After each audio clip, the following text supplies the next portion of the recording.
For 5 decades, Linda Ronstadt was untouchable. Her voice could break hearts and sell millions of records. But behind the glamour, the sold-out stadiums, and the accolades, she was keeping secrets. Dark ones. At 78 years old, Linda finally revealed the 7 musicians she couldn't stand, and the reasons why will shock you. Some were her biggest collaborators. Some were her rivals. One betrayal changed everything. This is the story of the grudges that shaped a legend. Linda Ronstadt didn't just sing. She dominated. From the early 1970s through the 1980s, she wasn't just popular. She was the standard. Her voice had this rare quality. It could sound vulnerable and powerful at the exact same moment. Country, rock, pop, Latin music, she didn't just cross genres, she conquered them. 10 Grammy Awards. Multiple platinum albums. But success at that level comes with a price most people never see. The music industry in the 70s and 80s was brutal. It still is, but back then it was different. There were fewer gatekeepers, which meant more freedom. But it also meant more predators. More manipulation. More people willing to use you if it helped their career. Linda learned this the hard way. She worked with everyone. The Eagles, Aaron Neville, Dolly Parton, Nelson Riddle. Each collaboration added another layer to her legacy. But with each partnership came something else: friction, resentment, or worse. Some musicians saw her as competition. Others saw an opportunity. A few saw both. What makes Linda's story so compelling is that she didn't stay quiet about it. For decades, she kept her mouth shut. Professional, graceful. But at 78, looking back on a life in music, she decided the world needed to know the truth. Not for revenge, not for attention, but because silence had its own cost. And the people she called out, well, they needed to be named. The 7 musicians she hated weren't random picks. They represented something bigger. They showed a pattern of betrayal, ego, and the corrosive nature of fame. Some of these names will surprise you. Some you'll understand immediately. And one will make you completely rethink everything you thought you knew about one of the biggest collaborative albums ever made. Linda's first major collaboration was supposed to be a dream. Working with established names, respected musicians, people she admired. But admiration doesn't always translate to respect on set. And respect is everything in the studio. One of the earliest conflicts happened during sessions that should have been magical. The energy was there. The talent was undeniable. But egos started bleeding into the work almost immediately. Linda would suggest an arrangement. She'd be shut down. Not with words, worse. With silence. With dismissive looks. With the kind of condescension that only comes from someone who thinks they know better. Here's what people don't understand about the music industry. The studio is where real power gets revealed. It's not about fame or record sales. It's about who controls the sound. Who gets heard? Whose vision wins? Linda had a vision. She always did. But some of her collaborators saw her as a beautiful voice to be used, not a musician to be listened to. One particular partnership became legendary, and not for the right reasons. The album was successful, sure. It made money. It got radio play. Critics loved it. But behind closed doors, the sessions were a minefield. There were fights about arrangements. Arguments about who would take lead vocals on certain tracks. Tension so thick you could feel it in the recordings themselves, if you knew what you were listening for. The musician in question had a reputation. Talented, yes, but difficult. Controlling. Someone who needed to be the smartest person in every room. When he worked with Linda, he encountered something he wasn't used to. An artist who wouldn't back down. She knew her craft. She knew what worked. And she wasn't going to pretend otherwise just to keep the peace. What hurt most wasn't the conflict itself. It was the aftermath. When the album came out, he took credit for things he hadn't done. He gave interviews suggesting the project was his vision, his creation. Linda's contribution was minimized, reduced to the voice. As if her artistry, her arrangements, her instincts didn't matter. That's when she realized, collaboration with the wrong person isn't partnership. It's erasure. There was one collaboration that hurt Linda more than all the others combined. This wasn't just about ego or credit. This was personal. This was about trust. Early in her career, Linda worked with a musician she genuinely respected. Not just as an artist, but as a person, He seemed different, more grounded, more interested in the music than the fame. They had chemistry in the studio, the kind that only happens when two artists truly understand each other. The sessions felt effortless, natural, like they were finishing each other's sentences. The album they created together was beautiful, critically acclaimed. It showcased a side of Linda that hadn't been fully explored before. She was vulnerable on those tracks, exposed. She sang like someone who believed in every word, and she believed in him. She thought they were creating something that would last, something meaningful. Then everything changed. This musician started doing interviews. He began rewriting the history of how the album came together. According to him, he had discovered Linda. He had shaped her sound. He had made her into what she became on that project. None of it was true, but the narrative took hold. The press ran with it. Suddenly, Linda wasn't a collaborating artist anymore. She was his protégé, his creation. What made it worse was the timing. Right when the album was taking off, right when it could have elevated both their careers equally, he pulled away, stopped crediting her contributions, stopped mentioning her in interviews about the project. It was as if she had been useful for the work, and then disposable afterward. Linda confronted him about it. She gave him a chance to make it right, to tell the truth. He refused.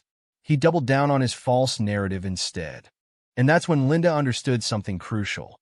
Some people in this industry don't see collaboration as partnership. They see it as conquest. They need to win, even if it means destroying someone else's legacy. This betrayal shaped how Linda approached every collaboration after that. She became more guarded, more protective of her own narrative. She still made incredible music, but she never quite trusted the same way again. The wound never fully healed. And at 78, when she finally named him, it was clear that some betrayals never fade with time. The pattern became undeniable once Linda started examining it. It wasn't just one bad experience or two difficult personalities.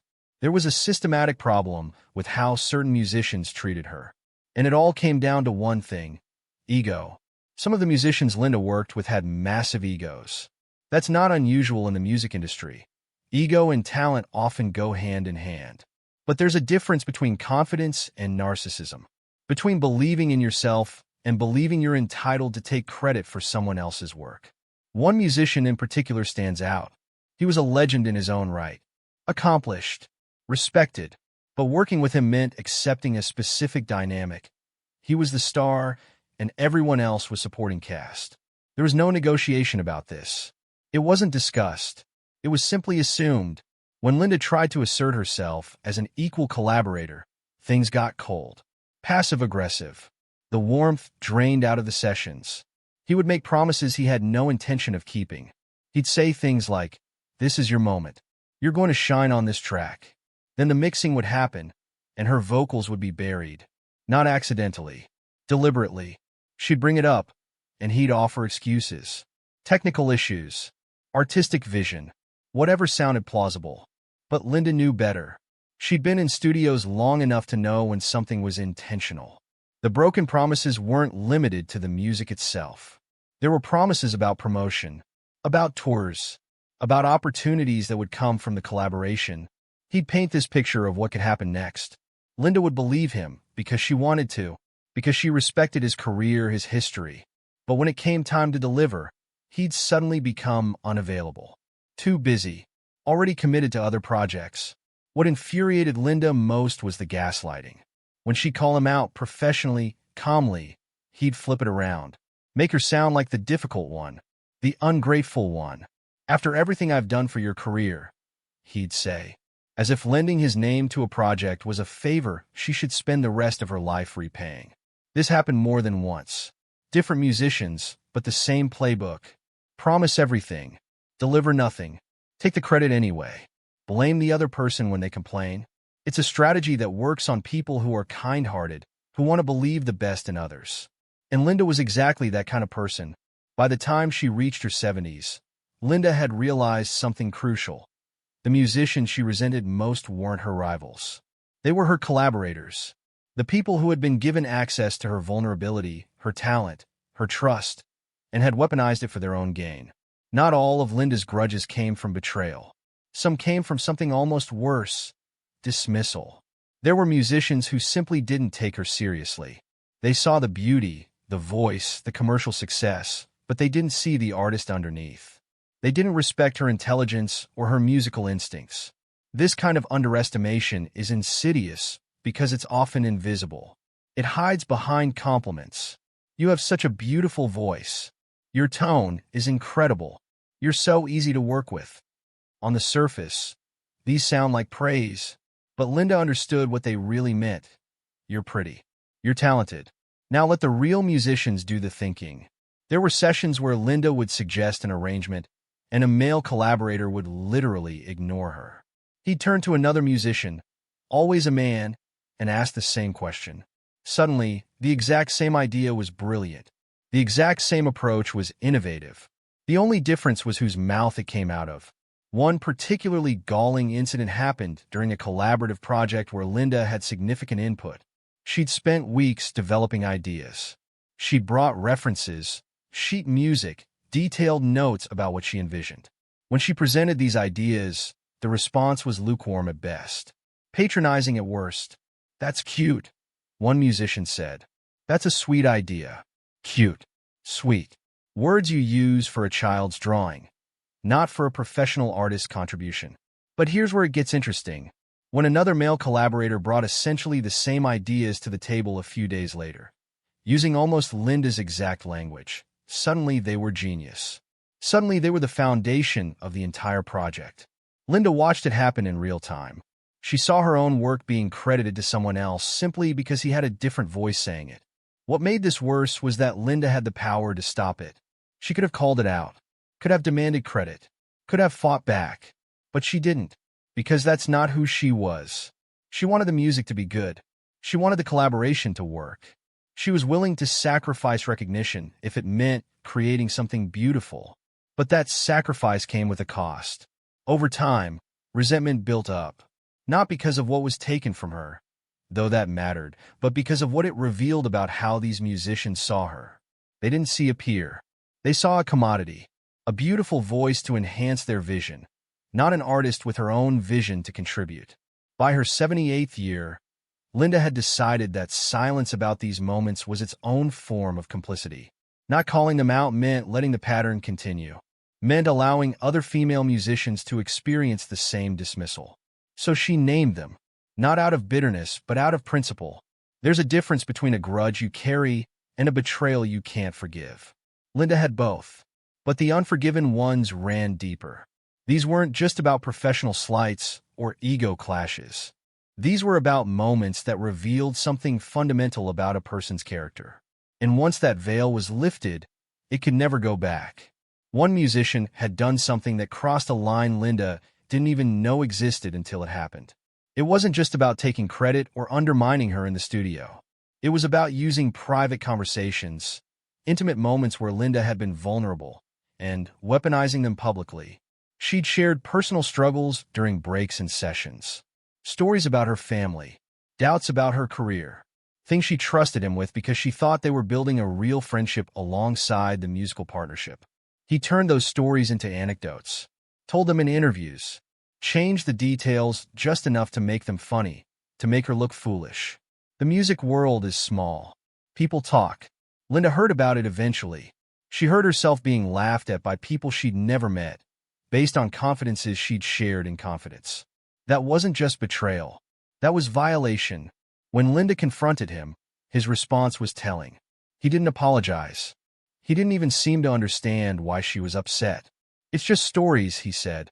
"It's just shop talk." As if her pain, her vulnerability, was just entertainment. As if her trust was something he could spend however he wanted. That's what Linda never forgave. Not the professional slights. Not even the stolen credit. It was the casual cruelty.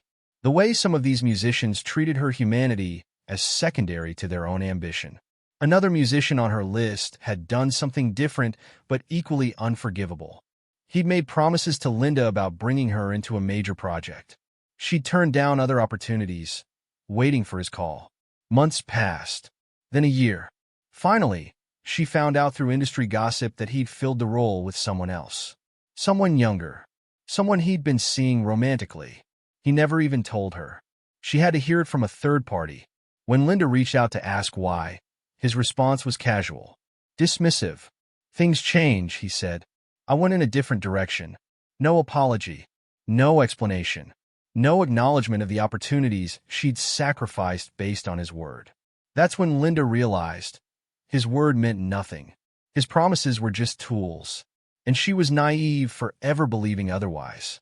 The 7 musicians Linda named at 78 represented these different categories of hurt. Some had betrayed her trust. Some had stolen her work. Some had diminished her artistry. Some had used her vulnerability against her. But all of them shared one thing. They'd shown her who they really were. And she'd finally decided to tell the world. At 78, Linda Ronstadt didn't need to protect anyone's reputation anymore. She didn't need to maintain relationships or worry about industry politics. She'd already built her legacy. She'd already proven herself. What she had left was the truth, and she was ready to tell it. When Linda finally spoke about these 7 musicians, the reaction was immediate and complicated. Some people were shocked. Some were angry on her behalf. Some tried to defend the musicians she called out, suggesting she was being unfair or bitter. But Linda wasn't interested in defending herself. She was interested in naming a pattern that had shaped her entire career. The pattern was this: women in the music industry, no matter how talented, no matter how successful, were still expected to be gracious, to be grateful, to accept less credit, less money, less respect than their male counterparts. And if they complained, if they spoke up, they were labeled as difficult, ungrateful, bitter. The burden of maintaining peace always fell on the woman's shoulders. Linda had carried that burden for decades. She'd smiled through sessions where her contributions were minimized. She'd stayed silent when her ideas were credited to others. She'd accepted apologies that were really just excuses. She'd protected egos that didn't deserve protecting. And for what? So these musicians could maintain their reputations while hers became smaller, less central to the stories they told about their own success? Speaking out at 78 wasn't about revenge. Linda made that clear. It was about breaking the silence that allowed this behavior to continue. It was about showing younger female musicians that they didn't have to accept the same treatment. That speaking up wasn't bitter or ungrateful. It was necessary. It was honest. The revelation of these 7 names also sparked something bigger. Other female musicians started coming forward. Producers, backup singers, session vocalists, women who'd experienced similar treatment from similar men. Suddenly, Linda's personal grudges became part of a larger reckoning. The music industry had to confront uncomfortable truths about how it had treated women for generations. Some of the musicians Linda named responded with denial, some with excuses, some with silence. But Linda had already moved past needing their validation. She'd spent enough of her life waiting for men to acknowledge her worth. At 78, she was declaring it herself. And that was enough. What Linda's story ultimately reveals is this: success in the music industry isn't just about talent. It's not just about having the best voice or the most compelling songs. It's about power. And for decades, the power belonged to the men, not to the women, even when the women were the ones creating the magic. Linda had finally decided to speak that truth out loud. And in doing so, she gave permission to countless others to do the same. The 7 musicians she named will always be connected to her legacy now, but not the way they wanted, not as collaborators who shaped her artistry, but as cautionary tales, as examples of what happens when ambition trumps integrity, when ego matters more than honesty, when a man's need to win becomes more important than a woman's right to be seen and heard. Linda Ronstadt's voice changed music. But it took her 78 years and the courage to name her grudges for the world to finally understand. She wasn't just a beautiful voice. She was an artist who deserved to be treated as an equal. And that's a lesson the music industry is still learning.